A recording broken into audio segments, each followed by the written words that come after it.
Welcome to Teaching Truth. Often God will use circumstances to grab our attention. Often God will bring us through an experience that we might hear what He has to say to us. Inasmuch as that may well be true for us, that was certainly true for Saul. And in our reflections this week, we're thinking about the conversion of Saul. Saul, this man who persecuted Christians, who dragged men and women out of their homes and threw them in prison. And yet Saul, who would become Paul and who would become a great missionary statesman, planting churches all across the Mediterranean. In our reflections today, we want to think about Saul's reflections. You see, God had got Saul's attention. He had got him where, in a sense, he wanted him. Saul had been blinded by this light. He had been captivated by this voice which had come from heaven. We can almost hear God saying to Saul, "Saul, you shut your eyes against my light. Fine. Spend a few days as blind physically as you have been spiritually." You see, in a sense, God was going to give Saul a taste of his own medicine. And sometimes God gives us a taste, as it were, of our own medicine spiritually. He brings us through experiences. He teaches us in the highlands of affliction. And so for 3 days, Saul was without sight. Imagine it, he couldn't see where he was going. He would have been fearful, he would have been panicking, he would have been worried. He neither ate nor drank. Saul was probably so shaken by the experience that he was just physically not right, physically unwell. He had been so captivated that all he could do was simply sit and reflect on this experience and what God was trying to say to him. A deeply humbling experience. And undoubtedly a time as Saul sat there when he must have challenged all his previous notions about who God was and what pleased God. It was only after 3 days of blindness and deprivation that Saul began, as it were, to die to himself. It would only be after the 3 days of dying that he would receive resurrection life from Jesus. Isn't the 3 days significant? Death and resurrection.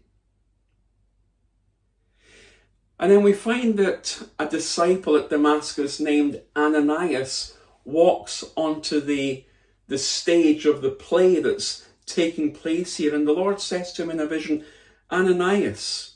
And Ananias says, "Yes, Lord, here I am." And the Lord says to him, "Go to the street called Straight." One can only assume it was not a curvy street or a bendy street in Damascus, but a very long, straight street. "And inquire at the house of Judas for one called Saul of Tarsus, for behold, he is praying. And in a vision he has seen you, Ananias, coming in and putting your hand on him so that you might receive his sight."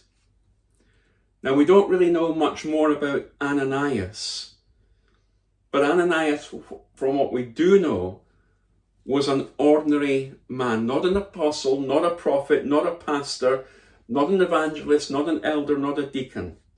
He was an ordinary disciple.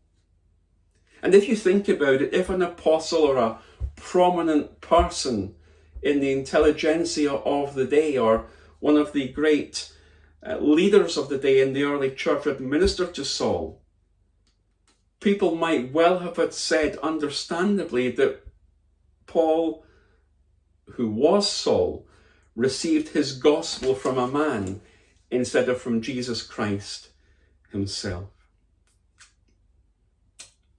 But Jesus used this ordinary man named Ananias to minister right into the heart of this angry, violent, brazen man, learned man called Saul.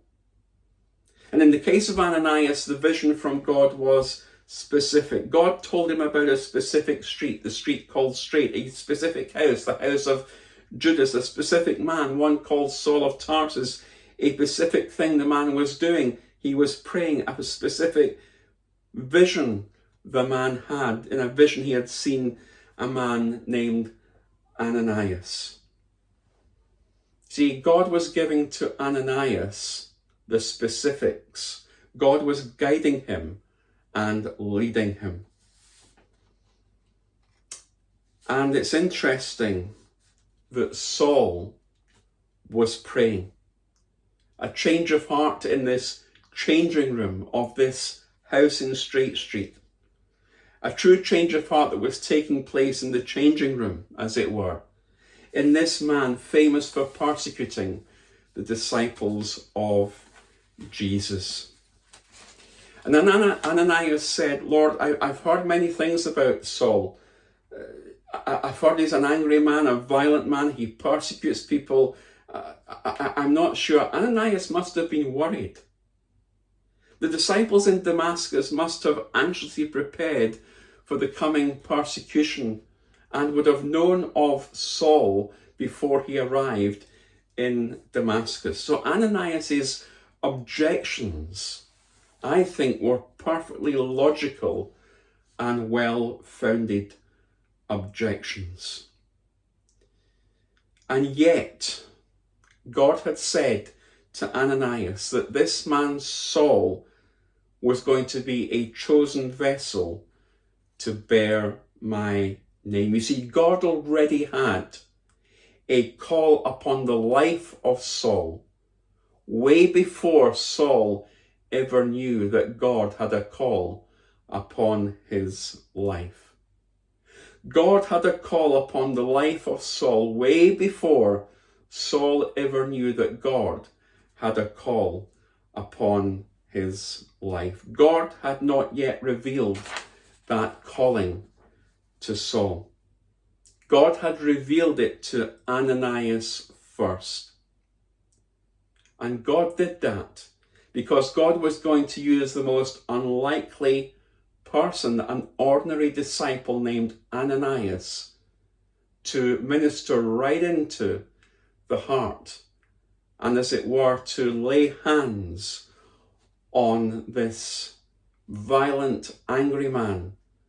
But yet this man who, in the changing room, as it were, of that house in Straight Street, would receive Jesus Christ as Lord and would go on to do great things for him. For he indeed was a chosen vessel whom God had chosen. Saul's reflections. As Saul was sitting in that house in Straight Street, I'm sure the penny must have dropped for Saul. He would have realized that God had grabbed his attention, had put him there, that had blinded him for 3 days. And now Saul was in that place where God wanted him and where God could use him. Sometimes God takes us to that changing room, that place, and allows others like Ananias to minister into our lives so that we might be ready to be used by God and to be those chosen vessels. We might be like Saul today.